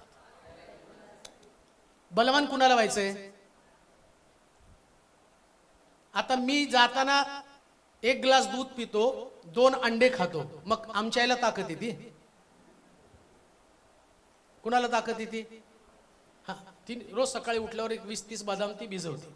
ते सोलता नाकी नव येतं मला. ती त्याचं कातडं काढून खा. आणि तिचं डोकं असं आहे, गावावरून आलं की ती जास्त भिजवते. तिला असं वाटतं ते कसं जाईल सांगा बरं. जेवढं तुम्ही रोज भिजवते ते तू 3 दिवस खाल्ले नाही ना, मग आता एकदम खाऊन बरो का. ते सांगण्याचं तात्पर्य, जे वचन जे तुम्ही खाल त्याने तुम्ही बलवान होणार. माझा प्रॉब्लेम काय माहिती का, मी वचन काढतो आणि दुसऱ्यावरती आदळतो. मग तुम्ही कसं बलवान होणार आहे? का मंडळांमध्ये आता प्रॉब्लेम निर्माण झाला. मंडळ्या या दिवसांमध्ये दुर्बल का होत चालल्यात? कारण बलवान होण्यासाठी वचनाचं लागूकरण मला व्हायला पाहिजे हेच विसरून गेलेत लोक. त्याचं लागूकरण मला व्हायला पाहिजे. परंतु आता झालं काय नेमकं प्रॉब्लेम? त्या वचनाचं गांभीर्य लोकांमधनं निघून गेलेलं आहे. They are not serious. ते देवाच्या वचनाच्या बाबतीत गंभीर नाहीये. त्यांनी वचन कशासाठी केलं माहिती का? त्यांनी वचन एकमेकाचे उणे दुणे काढण्यासाठी. हा प्रॉब्लेम झालाय. आणि त्यांनी वचनाचा दुर्वापर केला. आणि शास्त्र काय सांगतो, तुम्ही बलवान कोणाच्या ठाई होणार आहे? म्हणजे कसं? कुणी वचनात राहायला पाहिजे? तुम्ही माझ्यामध्ये, कुणामध्ये? असंच आहे ना. मग कुठं असतंय ते? काढा तुमचे स्टेटस. यांनी याला मारलं, त्यांनी त्याला मारलं, हेच. अरे आहात तुम्ही बलवान? आहात तुम्ही देवामध्ये? कोण सांगितलं तुम्हाला देवामध्ये? हा काय जोक आहे? हे स्पिरिच्युअल लाईफ आहे. हे स्पिरिच्युअल लाईफ कधी असं नसतं. आणि तुम्हाला वाटत नाही का, तो स्वर्गातला देव त्याच्या वचनाचा गैरवापर करून या पद्धतीनं, तुम्ही बघा या दिवसामध्ये सगळीकडे इतकी वाताहत होत चाललेली, ज्या पद्धतीचं वर्तन सगळ्या जगामध्ये निर्माण झालेले, जे उठतं ते एकमेकाला दोष देणं, एकमेका संबंधानं बोलणं, आणि संपन्न आत्मिक जीवनात संपन्न होणार कशी काय? मग अहो, मी शास्त्र उघडायचंय, तुझं वचन कुणाच्या? तुम्ही दुसऱ्या समोर बॅटरी धरता आणि तुम्ही अंधारात चालता. नाही, तुम्ही नाही स्पिरिच्युअल, तुम्ही आत्मिक नाहीच आहे. मी आत्मिक आहे. आत्मिक जीवनाचा प्रकाश मला मिळाला पाहिजे. मी कसं काय दुसऱ्याला प्रकाश देणार? पहिले मला प्रकाश पाहिजे ना. आणि लक्षात ठेवा, देवाचं वचन बदलण्याचं काम करतं. देवाचं वचन तुमचं हृदय बदलतं. मोशे डोंगरावरती गेल्यावर काय घडलं ऐका, मी जी गोष्ट तुम्हाला सांगत आहे. डोंगरावरती मोशे गेला, खाली वचन घेऊन आला, आणि त्यांनी माणसं मारली. 3000 लोक मेले. त्याच्याकडे जर वचन असतं तर देवानं त्याला लोकांना जगवण्यासाठी चांगला मार्ग दाखवण्यासाठी पाठवलं, पण त्यानं त्या वचनाच्या तलवारीनं वचन घेऊन त्यानं लोकांना मारलं. आता देव मोशेला काय, ऐका बरं का, देव काय मोशेला म्हणतो, लांबून कणानं बघायचं, तू जायचं नाही कणानामध्ये, तू नाही जायचं कणानामध्ये. का? कारण तू वचनाच्या द्वारे त्यांना मारलंस. कुणाला मारलं? या 3000 लोकांना मारलं. लक्षात ठेवा, देवाचं वचन तुमच्यासाठी पुनरुज्जीवन करणारं असलं पाहिजे. तुम्हाला देवाच्या वचनाचा शो ऑफ करू नका. देवाचं वचन हे तुम्हाला स्वतःला बलवान करण्यासाठी, तुम्ही वचनात टिकून राहा. तुम्ही दुसऱ्याला सांगण्याच्या भानगडीत पडू नका. तुम्ही देवाचं वचन लागूकरण करा. आमीन म्हणाल का? आणि पौल नाही का म्हणतो, सगळे शिक्षक झाले तर ऐकणार कोण? सगळे सांगायला तुम्ही असं करा, तुम्ही तसं करा, तुमचं सोड, मी काय करायला पाहिजे हे मी काय, तुम्ही संपन्नतेकडे जाण्याचा काय इश्यू, टायटल काय आपलं? कुठल्या संपन्नते संबंधाने सांगत आहे? फायनान्शियली झालं, आता स्पिरिच्युअल, आत्मिक संपन्न. आत्मिक संपन्न असा स्पिरिच्युअल लोकांमध्ये आत्मिक संपन्नता पाहिजे. बालिशपणा तुमच्यामध्ये असता का? नाही, बालिशपणा नको. आता लय बालिशपणा झाला. मी एवढे वर्ष आम्ही प्रभूमध्ये असून सुद्धा जर आमच्याकडे बालिश गोष्टी असतील तर आमच्या जीवनाची तपासणी करावी लागेल आपल्याला. खरंच आम्ही देवामध्ये आहोत का? खरंच आम्ही प्रभूमध्ये आहोत का? आणि ही गोष्ट लक्षात ठेवा, देव त्याच्या वचना संबंधानं अतिशय गंभीर आहे. नाही तुमच्या लक्षात ठेवा, देवाच्या वचनाचा गैरवापर देवाला कधीच चालत नाही. कधीच चालत नाही. त्याचं वचन पवित्र आहे. पवित्र म्हणजे त्याने आम्ही पवित्र बनावं. पवित्र म्हणजे माझ्याकडं आलं तर मी पवित्र होणार आहे. पुन्हा मी तुम्हाला सांगतो, देवाचं वचन माझ्याकडे यावं आणि देवाच्या वचनानं मी चांगल्या पद्धतीचं वर्तन करावं. संपन्नतेकडे जाण्याचा गुप्त मार्ग हा आज लोकांकडे नाही, मंडळांमध्ये नाही. आणि मंडळ्या रस्सा तळाला चालल्यात बरं का. बऱ्याच मंडळांची वाताहत होते. आत्मिक जिंकण्याच्या ऐवजी आत्म्यांचा नाश होत आहे. म्हणून म्हटलं, मोशे दगडी पाट्या घेऊन आला आणि त्याने काय झालं? किती लोक मेले? तसं लोक आत्मिक जीवनात मरत आहेत. का तर वचनाचा गैरवापर केला जात आहे. वचनाला ज्या पद्धतीनं लोकांसमोर न्यायला पाहिजे, अहो लोकांचं तारण व्हायला पाहिजे. या वचनानं तारण व्हायला पाहिजे. मला आनंद वाटतो, एवढ्या ठिकाणात वचन घेऊन जातो आणि लोक भेटतात त्यावेळेस सांगतात, आता आमचा मार्ग बदलला. फार सुंदर आहे देवाचं वचन. त्याचा गैरवापर नाही व्हायला पाहिजे. योग्य पद्धतीने लोकांपर्यंत नेलं पाहिजे. या वचनानं लोकांचं जीवन बदललं पाहिजे.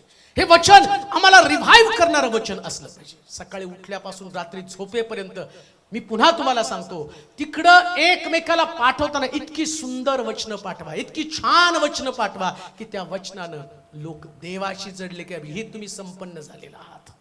संपन्न झाले. मी सकाळी वचनं शोधतो ना, ती वचनं शोधताना तुम्ही बघाल माझी प्रत्येक वचनं लोकांसाठी इन्स्पायरेशन असली पाहिजेत. प्रत्येक वचन इन्स्पायरेशन. मला आठवतं की बऱ्याच वेळा वचन नाही पाठवलं तर लोक तिकडून मला सांगतात, अहो ते वचन पाठवलं आणि ते वाचलं आणि कामकाजाला सुरुवात केली तर आमचे बरेच प्रश्न सुटले जातात. ही वचनाची ताकद आहे. ही वचनाची ताकद आहे. हे जीवन आहे प्रिया. हे देवाचं वचन एकमेकाशी वाद घालण्याचं माध्यम नाही. लोक वादासाठी सुद्धा वापरतात, ते मला माहिती आहे. वादासाठी सुद्धा देवाचं वचन वापरत आहे. मला वाईट वाटतं, इतकं चीप करून ठेवलं देवाला. मी एवढं चीप बायबल करून ठेवलं. हे पवित्र शास्त्र, याला आम्ही एकमेकाशी वाद घालण्याचा कुठे संपन्नता, कुठे संपन्नता. हा एक दिवस येईल ना, त्या दिवसामध्ये या वचनाप्रमाणेच आमचा न्याय होणार आहे. म्हणून हे वचन घेऊन त्याच्याशी बोलत असताना ना गंभीर राहा. वाटतं तितकं सोपं नाहीये. न्यायाच्या दिवशी सगळ्या गोष्टीचा हिशोब होईल. त्यावेळेस तुम्ही देवाच्या वचनाचा वापर कशा पद्धतीने, असं म्हटलंय, माझं नाव व्यर्थ म्हणजे काय, हे वचनच आहे. येशू म्हणतो तुम्ही माझ्यामध्ये म्हणजे मी तुम्हामध्ये, मग वचन माझ्यामध्ये. मग या वचनाचा गैरवापर तुम्ही कसं, लक्षात ठेवा, कधी सुद्धा देवाच्या वचनाला अशा पद्धतीनं बट्टा लावण्याचं काम करू नका.